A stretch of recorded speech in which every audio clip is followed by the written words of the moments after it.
Bueno, hermanos, en realidad tengo el privilegio, lo tengo yo y siento que es totalmente inmerecido el poder presentarme a presentar la palabra de Dios ante su iglesia. Pero gracias a Dios que sabemos que no es por ningún mérito humano, sino que siempre el Señor escoge lo más vil y menospreciado y que Él es el que realmente tiene toda la gloria, y yo le doy gracias a Dios porque es de esa manera. Bueno, hermanos, vamos a dar continuidad también con el estudio que el pastor ha venido tratando. El pastor nos ha venido enseñando sobre 21 responsabilidades de los creyentes en la iglesia. Mientras van saliendo los hermanos de bautizos, y mientras se van acomodando los demás, vamos recordando que estamos hablando de ese tema, ¿verdad? Responsabilidades del creyente o deberes del creyente. Y es muy importante, creo, que en todos los ámbitos que nosotros conozcamos los deberes. En cualquier lugar al que vayamos van a haber deberes, ¿verdad? Los jóvenes, los chicos que están en sus colegios, obviamente allí encuentran varios deberes por cumplir. Luego, cuando se llega a la universidad, allí no se escapa de los deberes, allí también continúan otros deberes y hay ciertas normas que deben ser cumplidas o deberes que deben ser efectuados. Si vamos a un trabajo y empezamos a trabajar en alguna compañía, en algún lugar, también van a haber deberes. Y en ningún lugar vamos a escapar ¿de qué? De los deberes que debemos cumplir. Los deberes son parte de la vida y los deberes son algo que realmente nosotros debemos desarrollar en todo ámbito en el que nosotros estemos. Ahora, es una realidad que en la sociedad y en el mundo en el que vivimos no son muy importantes los deberes, ¿verdad? Todo lo contrario, se aboga más ¿por qué? Por los derechos. Encontramos las organizaciones de derechos humanos, las organizaciones de derechos de las mujeres, los derechos de los hombres, los derechos de los niños, el derecho del trabajador, y cada lugar encuentra cómo buscar y pedir los derechos. Pero no hay una organización que haya o que exista, o no la he escuchado, que abogue por los deberes que debemos cumplir. Los deberes son más bien rezagados en contra de los deberes, porque estamos más preocupados casi siempre por lo que tenemos que recibir que por lo que tenemos que dar. Y obviamente tenemos que mirar el tema de los deberes, y hay muchos deberes que debemos cumplir, y justamente en la iglesia es cuando más importancia deberíamos darle nosotros a los deberes o responsabilidades, por una razón: este lugar no le pertenece a nadie más exceptuando al Señor Jesucristo. Es Dios mismo el dueño de su iglesia, y es el Señor Jesucristo el Señor fundador y sostenedor de la iglesia. Y usted y yo, que formamos parte de ella, de la Iglesia Universal de Cristo, que somos parte de la iglesia por la cual Él dio su vida en la cruz, entonces debemos entender que es un lugar de mucha importancia.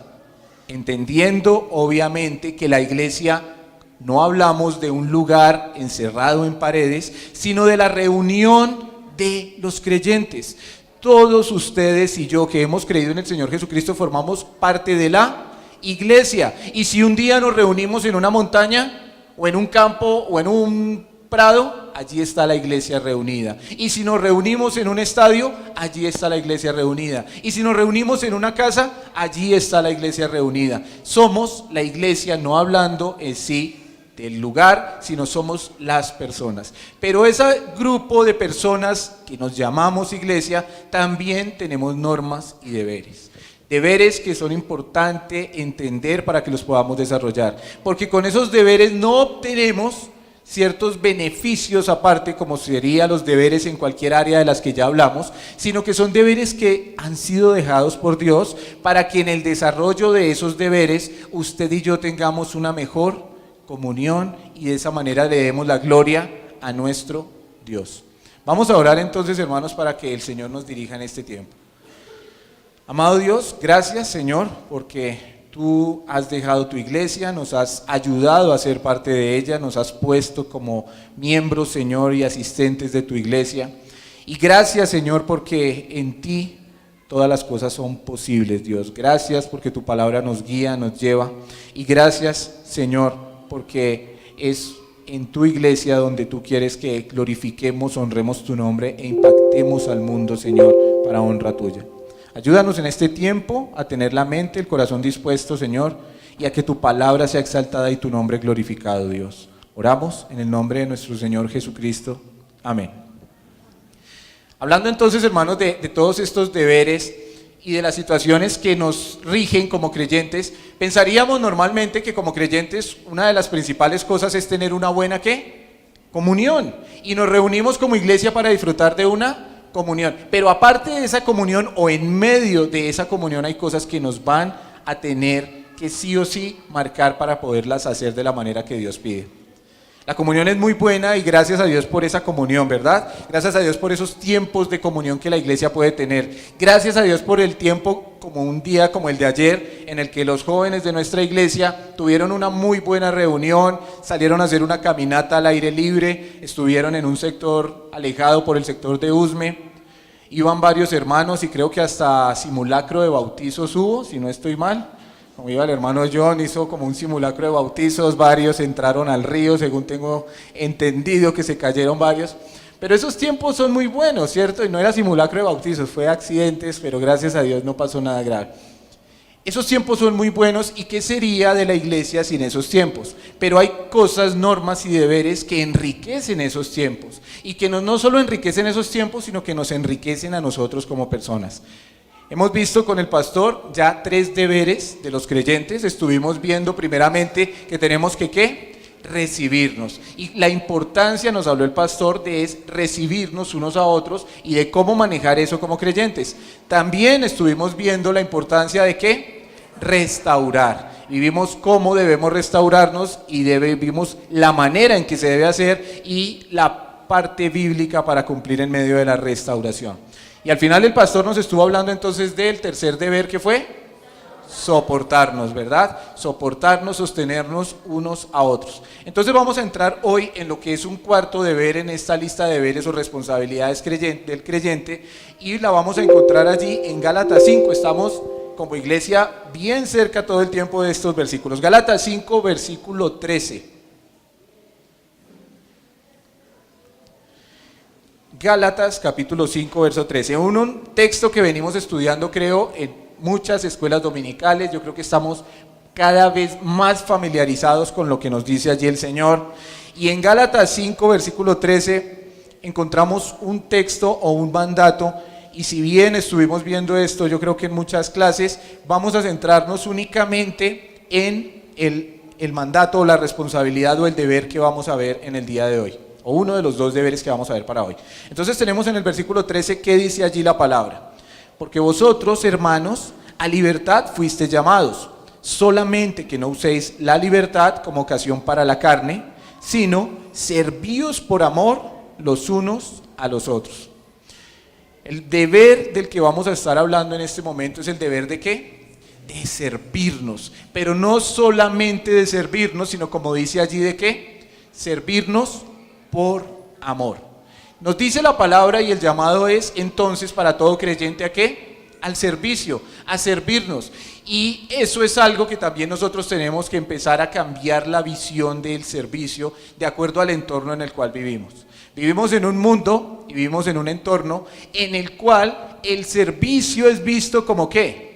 Como poca cosa. Entre más se supone que entre más posición tiene la persona, quizá entre más dinero tiene, quizá entre mejor trabajo tiene, quizá entre más se supera, se supone que entre más la persona es, menos ¿qué? Menos se dispone para servir. Y todo lo contrario, nos venden la idea que al contrario, los que quizá estamos más abajo en cualquier cadena de estas, entonces somos los que somos llamados a servir. Y es más, se vende la idea del sueño de que debemos prepararnos en esta vida para que lleguemos en un momento a no tener que hacer ¿qué?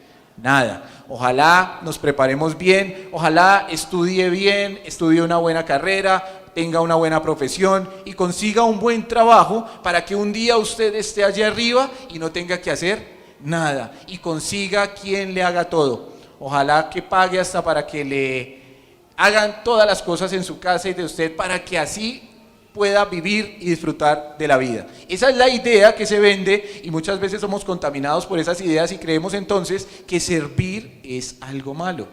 Pero todo lo contrario, mis hermanos, de acuerdo a la palabra, el Señor nos insta y nos llama y nos dice que al contrario, debemos hacer que entre nosotros y en todo momento, servirnos.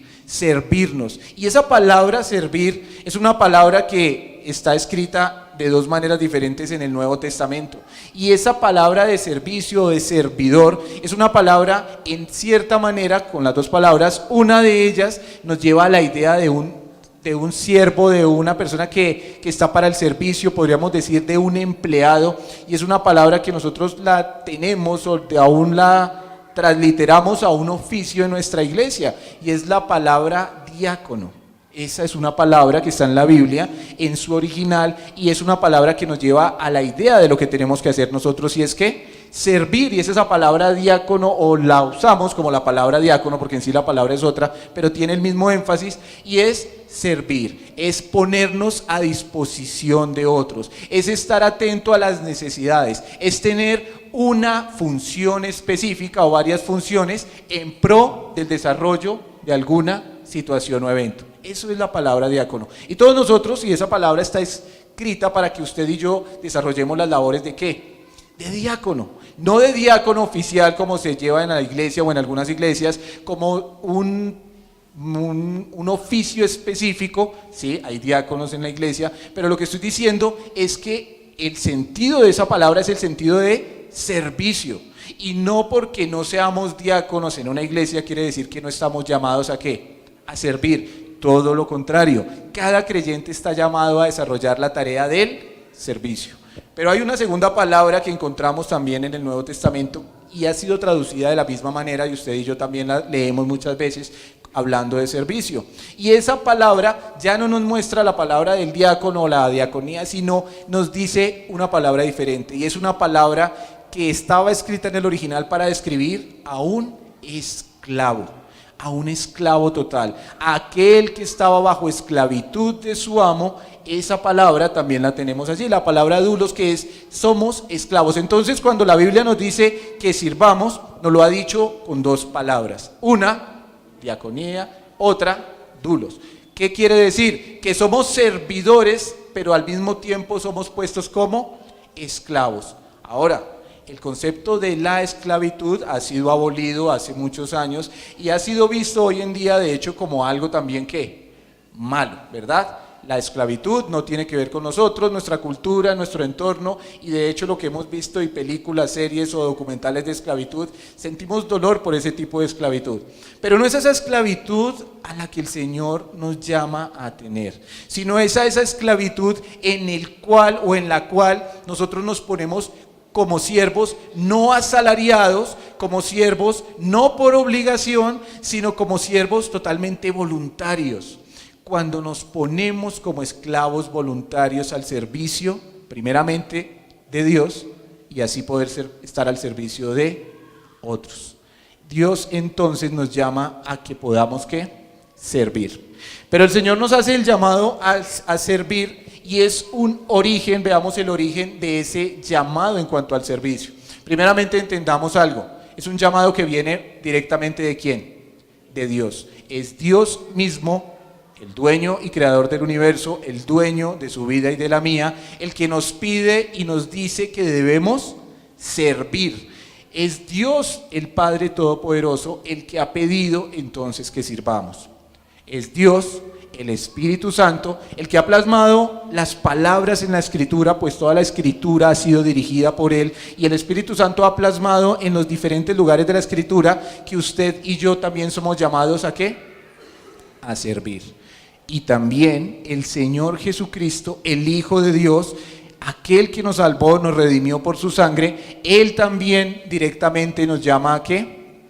A servir. Veamos un versículo que encontramos allí en Juan 13. Vamos a ir a Juan capítulo 13, versículo 4 y 5. Y vamos a ver entonces que no solamente es el llamado a servir, sino que también la misma Trinidad nos da el ejemplo de servir. Juan capítulo 13.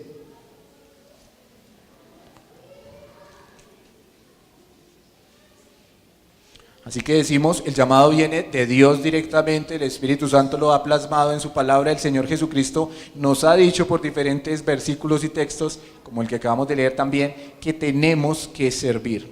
Pero veamos que la misma Trinidad y Dios en toda su esencia nos da ese mismo ejemplo de servicio.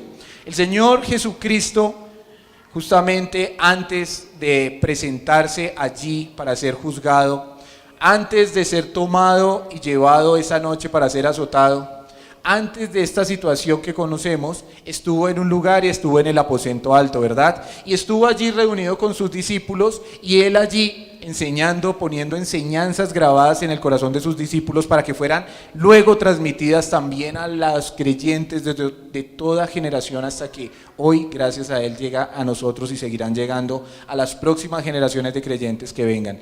El Señor allí dio esa enseñanza. ¿Qué enseñanza? La enseñanza, Juan capítulo 13, leamos lo que hace en el versículo 4 y 5. Dice del Señor Jesús: se levantó de la cena y se quitó su manto, y tomando una toalla se la ciñó.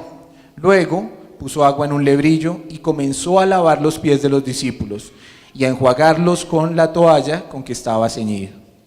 Llegaron ellos a la reunión, llegaron ellos a la noche importante, iban a celebrar la Pascua, y estando allí, como era habitual en aquellos lugares cuando había una reunión o algo importante, eran lavados sus pies. Entendemos que el calzado de aquella época no era como el que tenemos hoy en día, no estaban los tenis de marca, sino que eran sandalias. Y obviamente por lo difícil del terreno, los pies cómo podían mantener sucios. Así que cuando se reunían varios a tener una reunión, una celebración, una cena, lo habitual y cultural era que una persona venía y lavaba los pies de los invitados o de aquellos que se iban a reunir a manera de costumbre que realizaban. Normalmente o generalmente, sino casi siempre, era un esclavo el que llevaba a cabo esta función de ponerse a lavar los pies de los invitados o de las personas que se reunían. Pero estando allí, en medio de esa situación, quizá los discípulos se miraban unos a otros y vieron el lebrillo, vieron la toalla, vieron el agua. Obviamente veían sus pies que necesitaban ser limpios. Por cultura sabían que era lo que debía pasar, pero no veían quién iba a realizar esa tarea. Y quizá entre ellos, se miraban y ¿quién lo va a hacer? Sorprendentemente, es el Señor Jesucristo aquel que se levanta, que toma el agua, que toma la toalla y empieza a enjuagar los pies de sus discípulos. Atrás de esto está dando una enseñanza espiritual muy diferente a la idea que estamos hablando, porque la enseñanza espiritual que esto guarda es distinta a la enseñanza que estamos, o lo que estamos viendo nosotros con nuestros ojos. De hecho, Pedro le preguntó: ¿qué es lo que estás haciendo? Y el Señor le dijo: esto tú ahora no lo comprendes, pero lo vas a entender más adelante. Pero por el momento, pero por este instante, la lección que deben aprender es una lección ¿de qué? De servicio. ¿Qué dice allí más adelante en el versículo 15 y 17? 15 al 17. Dijo el Señor Jesús, haciendo esta situación de limpiar los pies de sus discípulos: porque ejemplo os he dado para que como yo os he hecho, vosotros también hagáis. De cierto os digo, el siervo no es mayor que su Señor, ni el enviado es mayor que el que le envió. Si sabéis estas cosas, bienaventurados seréis si las hiciereis. Si entendemos el concepto del servicio desde el punto de vista divino, desde el punto de vista en que Cristo mismo, siendo el Hijo de Dios, se postró a los pies de sus discípulos y lavó los pies sucios de ellos, y dio con esto y les dijo: esto tienen que entenderlo, que el siervo no es mayor que su Señor, ni el que es enviado es mayor que el que le envió, y que si ustedes entienden van a ser ¿qué? Bienaventurados. Somos bienaventurados cuando entendemos la enseñanza y la importancia del servicio en la vida del creyente. El Señor Jesucristo nos dio ejemplo de servicio. Y creo que Dios mismo nos da ejemplo de servicio. Y estuve luchando con esa idea mientras preparaba el estudio, porque veo a Dios y creo y sé que lo debemos ver de la manera como Él se muestra en la Escritura: soberano, Dios excelso, omnipotente, creador, poderoso, omnisciente, todo suficiente. Dios es el ser supremo del universo.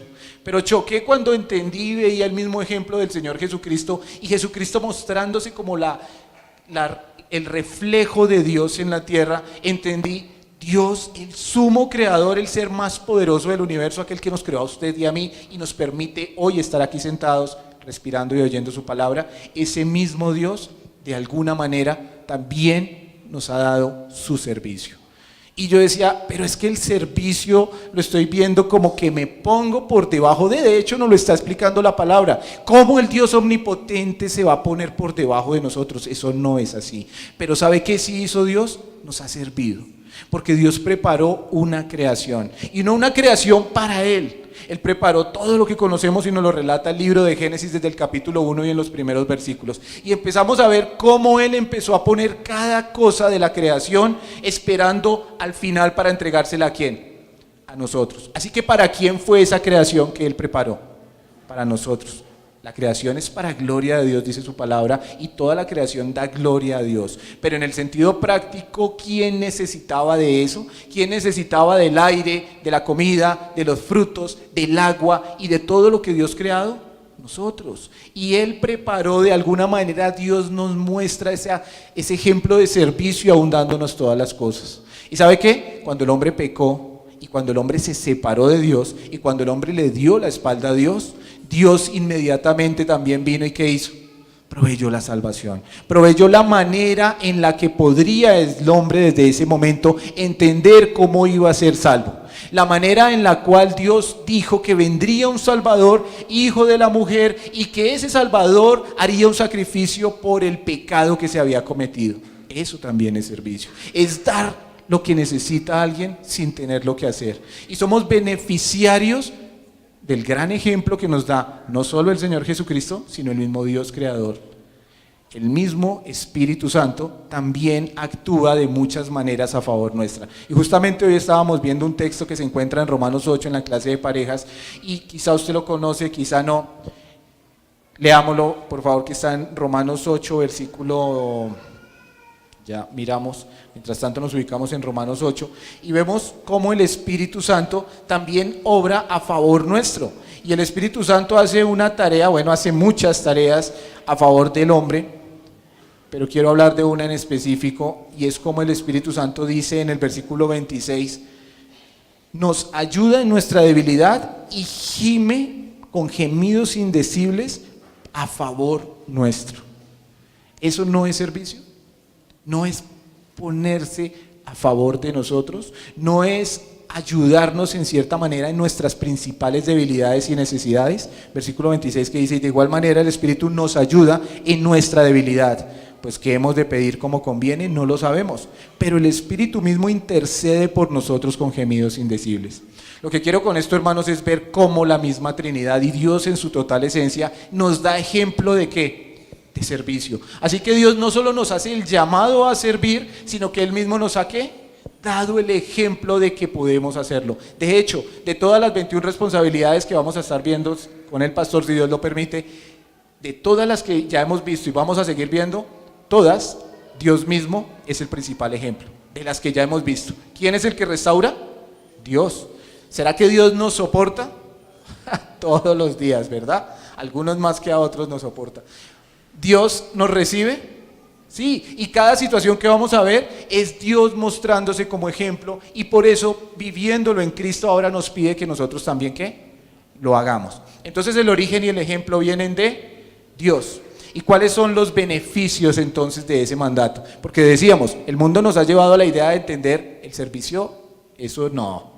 Yo quiero ser grande, pero el Señor nos enseña todo lo contrario. Vamos de nuevo allí a Marcos 10, 35, digo yo de nuevo. Marcos 10, versículo 35.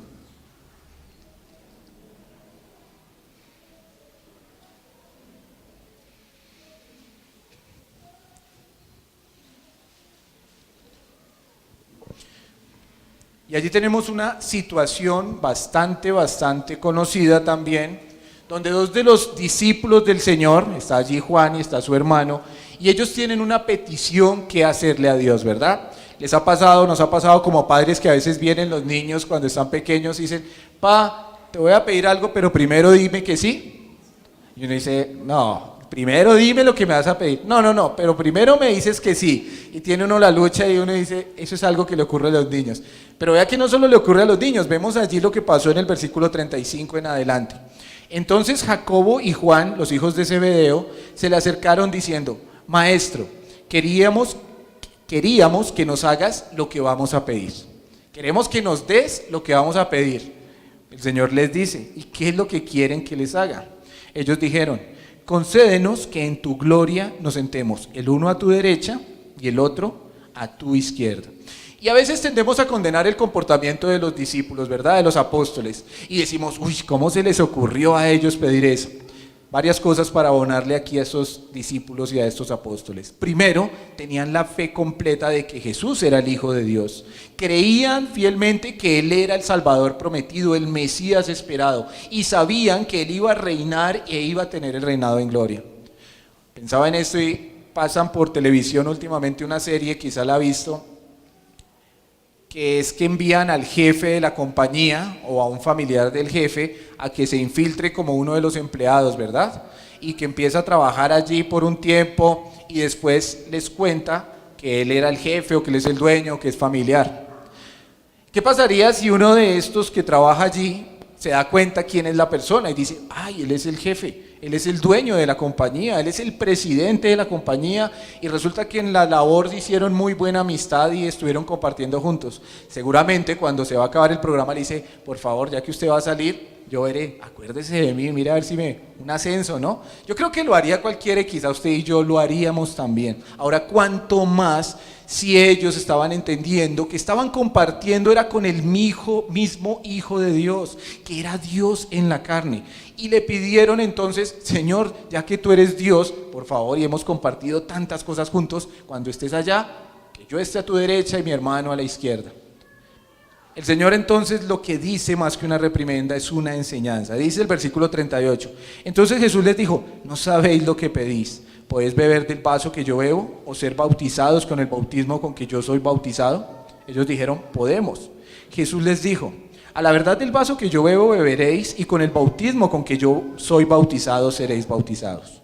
Pero el sentaros a mi derecha y a mi izquierda no es a mí darlo, sino a aquellos para quienes está preparado. Cuando lo oyeron, los 10 comenzaron a enojarse contra Jacobo y contra Juan, porque ellos eran más espirituales. Mas Jesús, llamándolos, les dijo, aquí está la enseñanza, ¿sabéis que los que son tenidos por gobernantes de las naciones se enseñorean de ellas, y sus grandes ejercen sobre ellas potestad?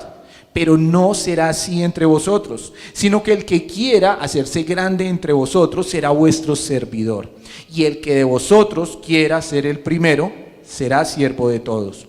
Porque el Hijo del Hombre no vino para ser servido, sino para servir y dar su vida en rescate por muchos. Así que el Señor no solo muestra su ejemplo, sino que está mostrando los beneficios de ponernos al servicio de los demás.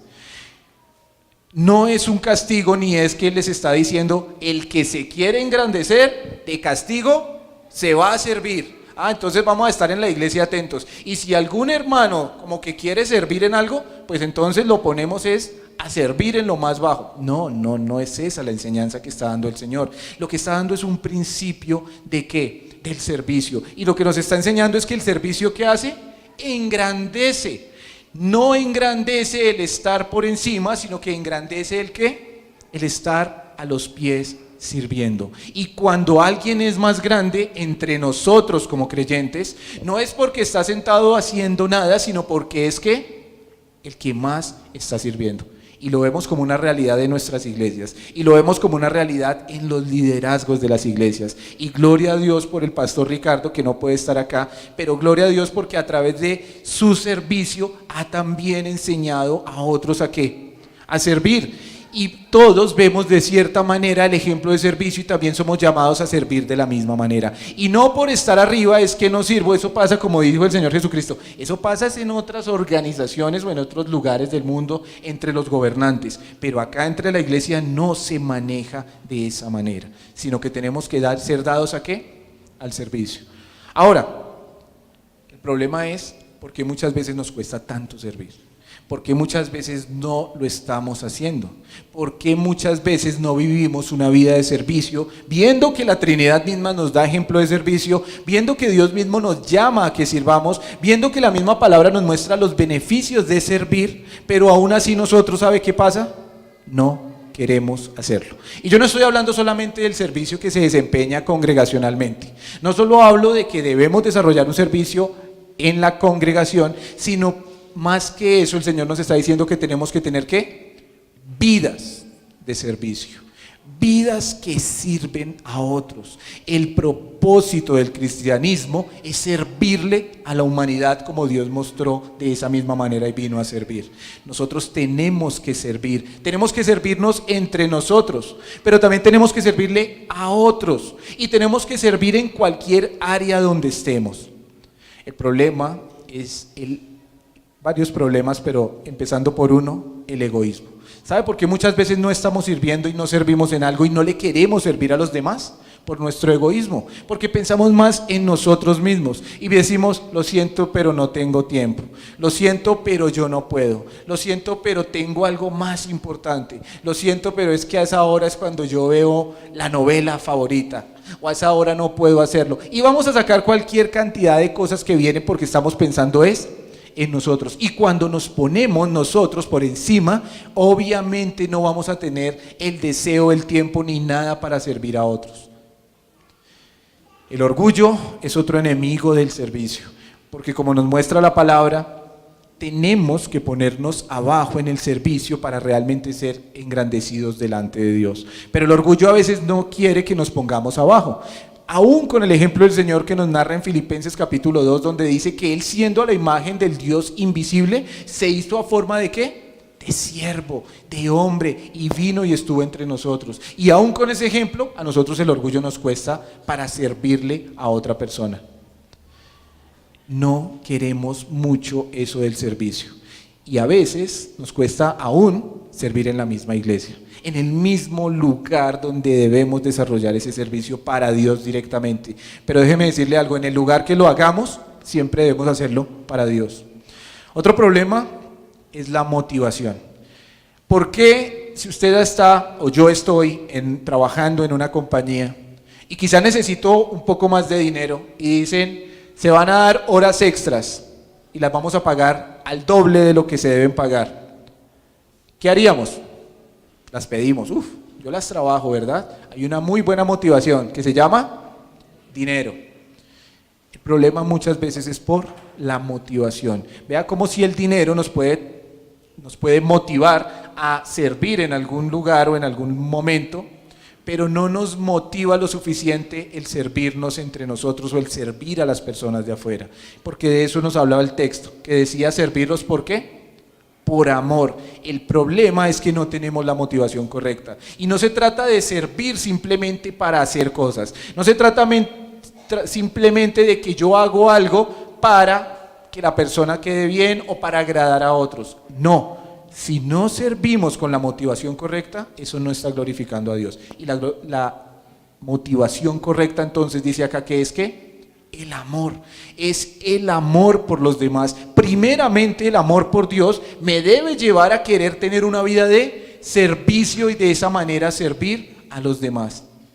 ¿Cuántas personas están necesitando quizá de algo que nosotros podemos? ¿Cuántas personas quizá están necesitando de algo que nosotros sabemos?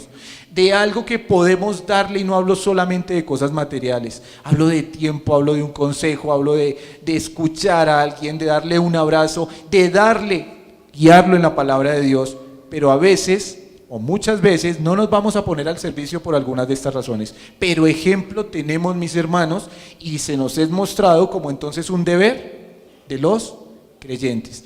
Que Dios nos ayude para poder llevar vidas de servicio, vidas que estén mostrando ese servicio, porque con ese servicio vamos a estar reflejando ¿a quién? A Cristo mismo. En segundo lugar, y pasamos al segundo punto porque el pastor nos pide y la idea que se viene haciendo es ver 2 deberes de estos en cada reunión que tengamos. Vamos a ir a nuestro segundo deber como creyentes. Vamos a ir a primera carta a Pedro capítulo 3 versículo 8. Primera carta de Pedro capítulo 3 versículo 8.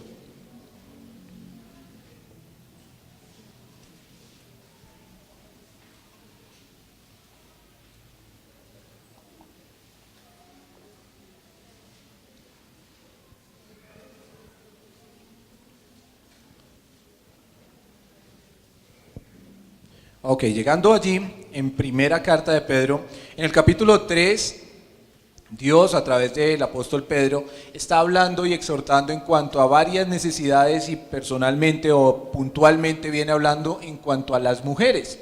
Y viene hablando de alguna manera en que las mujeres deben comportarse en las diferentes áreas espirituales y de la vida. Y allí, después de estas exhortaciones o mandatos, va avanzando hasta llegar al capítulo 8, donde allí ya solamente va a decir que esto ya no es solamente para las mujeres de las cuales venía hablando en el texto anterior, sino que esto es ¿para quién? Para todos. Dice versículo 8: finalmente, sed todos de un mismo sentir, compasivos, amándoos fraternalmente, misericordiosos, amigables, y sigue la lista de deberes que debemos hacer, que seguramente se va a estar tocando varios de ellos más adelante. Pero el segundo deber en el que nos vamos a centrar es ser compasivos. La compasión. La compasión, algo necesario, indispensable y algo que va de la mano con lo que acabamos de hablar, el servicio. ¿Y qué es la compasión? La compasión será como algo que me contó un amigo. Les voy a contar tal como me la contó un amigo un día. Me dijo: hermano, iba caminando por la calle y cuando vi 3 tipos pegándole a una viejita porque se había sacado unas manzanas del supermercado sin pagarlas. Y yo me quedé mirando y me dio una indignación. Y yo miraba y decía: ¿y qué hago? Y me quedé mirando y dije: ¿qué hago? ¿Me meto o no me meto? ¿Me meto o no me meto? Y después de pensarlo dije: yo me voy a meter. Y yo le pregunté a mi amigo: ¿y qué pasó? Me dijo: entre los 4 le dimos una pela a esa viejita. Todo lo contrario a la compasión. Eso no es compasión. Pero entonces, ¿qué es compasión? La Biblia nos llama y nos dice que debemos ser ¿qué? Compasivos. Debemos ser compasivos. Y la palabra compasión nos lleva a una idea primordial y central. Compasión es todo lo contrario de lo que acabamos de decir. Compasión es identificarnos con la necesidad o el sufrimiento de otro y querer aportar en medio de esa situación.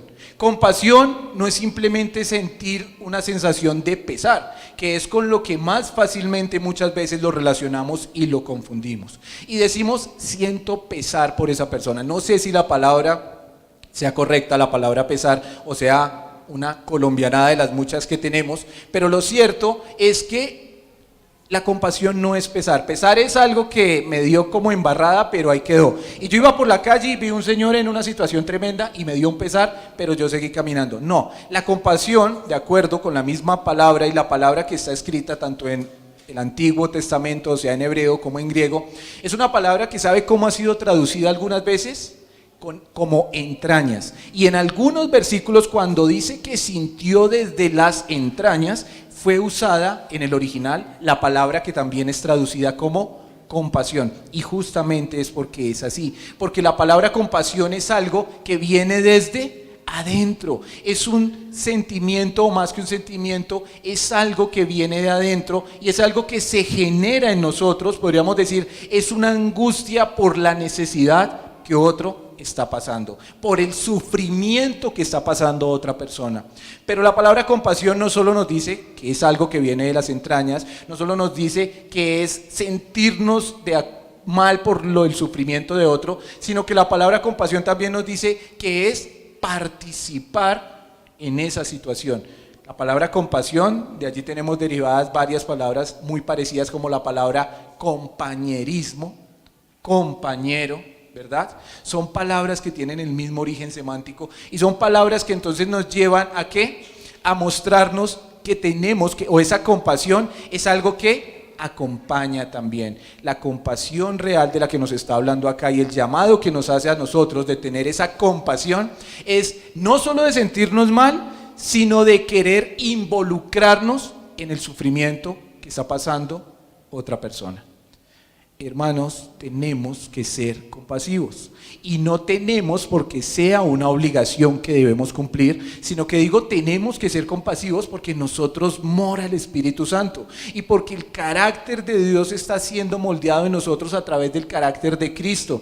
Y si Cristo mora en nosotros, más que razones suficientes tenemos para nosotros ver al mundo y ver a los hermanos y ver a los demás de una manera compasiva. Pero todo lo contrario a la compasión, podríamos decir, es la indiferencia, la apatía, la insensibilidad. Y aún sabe qué, la misma crítica.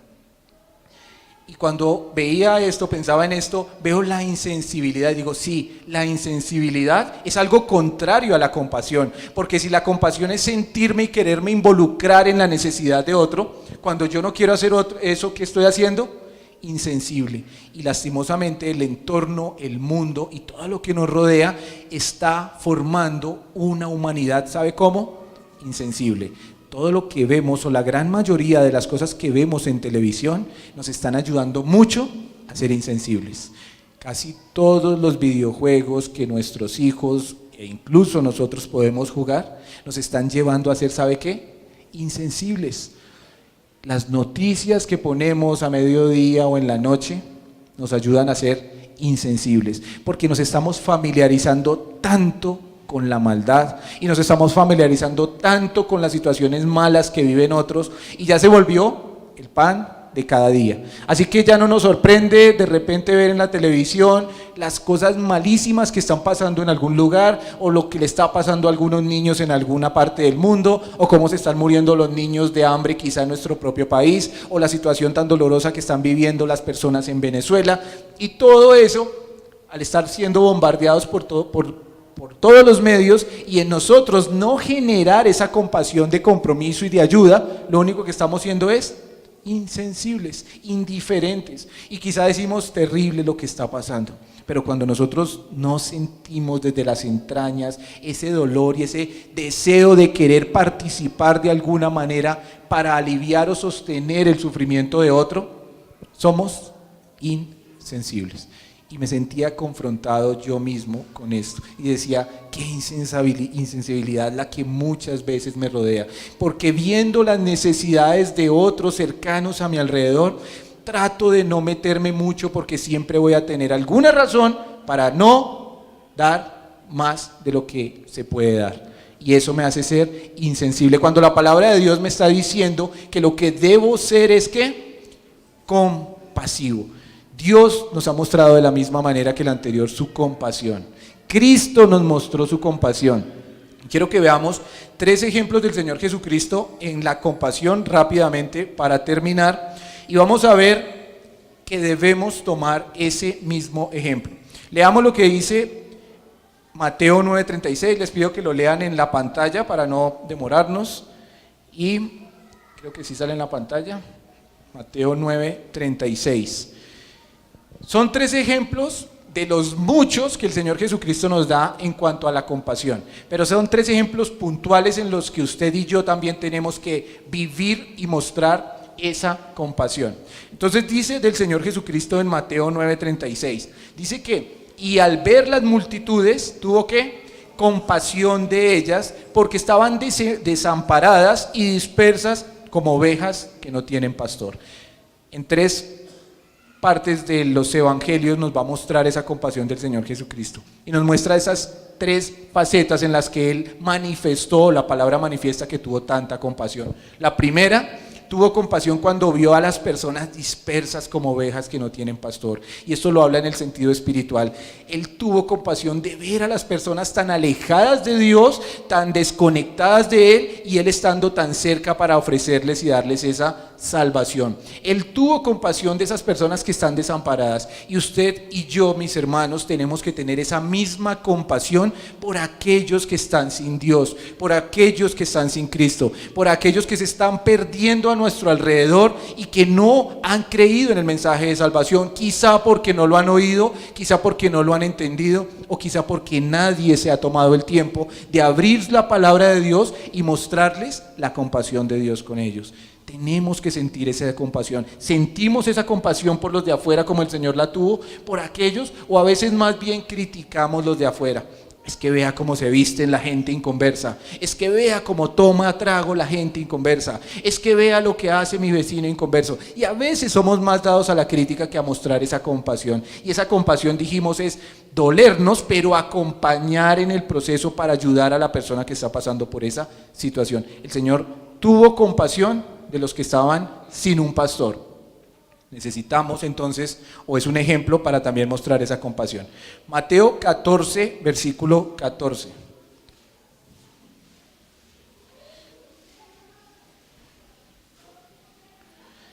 Mateo 14. Entonces ahora nos muestra también el Señor sintiendo compasión, ya no por la necesidad espiritual, sino por otra. Dice allí, leámoslo en la pantalla, si no hemos llegado aún en nuestras Biblias. Y dice, y saliendo Jesús, vio una gran multitud y tuvo otra vez, ¿qué? Compasión de ellos y sanó a los que de ellos estaban enfermos. El Señor tuvo compasión de todos esos enfermos que se presentaban delante de Él, de todas esas personas que venían con esas dolencias físicas. Él los sanó no para hacerse popular entre el pueblo, sino porque sentía realmente que compasión de la situación por la que ellos estaban pasando.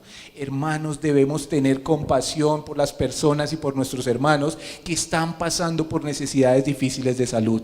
Vea, cuando uno está pasando por una situación difícil de salud, qué bueno es sentirse ¿qué? Acompañado, o sea, recibir la compasión de otros.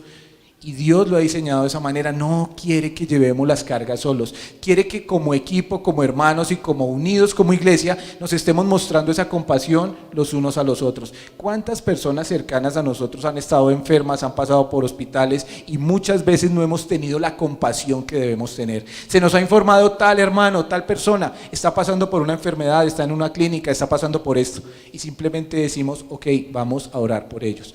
Y la oración es una manera de acompañar, claro que sí, pero sabe que también la parte física y real ayuda muchísimo también, porque la oración, o digamos que lo que hacemos con nuestras acciones son los pies que se le van a poner a esa oración que le estamos presentando al Señor.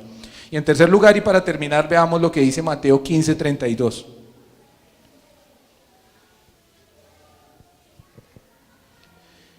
Y es otra manera en la que el Señor Jesucristo también nos mostró su compasión. Entonces nos mostró la compasión por la pérdida espiritual o por la parte espiritual de las personas, nos mostró su compasión por las enfermedades y necesidades físicas de otros, pero allí en Mateo 15:32, entonces nos dice, y Jesús, llamando a sus discípulos, dijo, tengo compasión de la gente porque ya hace 3 días que están conmigo y no tienen qué comer. Y enviarlos en ayunas no quiero, no sea que se desmayen en el camino. Y usted sabe lo que pasó después, es cuando el Señor hace este gran milagro de la multiplicación de los panes y de los peces y alimenta a estas multitudes. Y siempre hablamos del milagro y de lo que Dios hizo, pero si ve lo que generó ese milagro o qué fue lo que generó en el corazón del Señor realizar eso, fue la compasión por aquellos que estaban en ese momento teniendo una necesidad física simplemente de hambre. Y nos parecería tan sencillo fue, o sea, Dios se compadece hasta de cuando tenemos necesidades físicas o dolencias económicas, sí, y nosotros también tenemos que hacerlo, tenemos que compadecernos de otros que están pasando por ese tipo de necesidades. Vea, estas 3 clases de situaciones nos rodean todo el tiempo, personas a nuestro alrededor están presentando esas 3 necesidades. El reto o lo que Dios seguramente quiere que hagamos es que mostremos nuestra compasión en medio de esas situaciones, que mostremos esa compasión de la manera que Él la mostró. El carácter de Cristo está siendo formado en nosotros y por lo tanto la conducta que mostramos debe ser una conducta acorde con el carácter. Mostremos entonces servicio y mostremos también que compasión. Las capacidades de Dios están en nosotros y el mundo afuera necesita ver eso, necesita ver servicio y compasión, y no solo afuera, sino principalmente entre nosotros mismos, porque así nos apoyamos, crecemos y nos relacionamos como iglesia. Mis hermanos, vamos a terminar por hoy, gracias a Dios por el tiempo que nos dio y espero entonces que podamos meditar en estas situaciones durante la semana. Vamos a orar. Amado Dios, Padre Santo,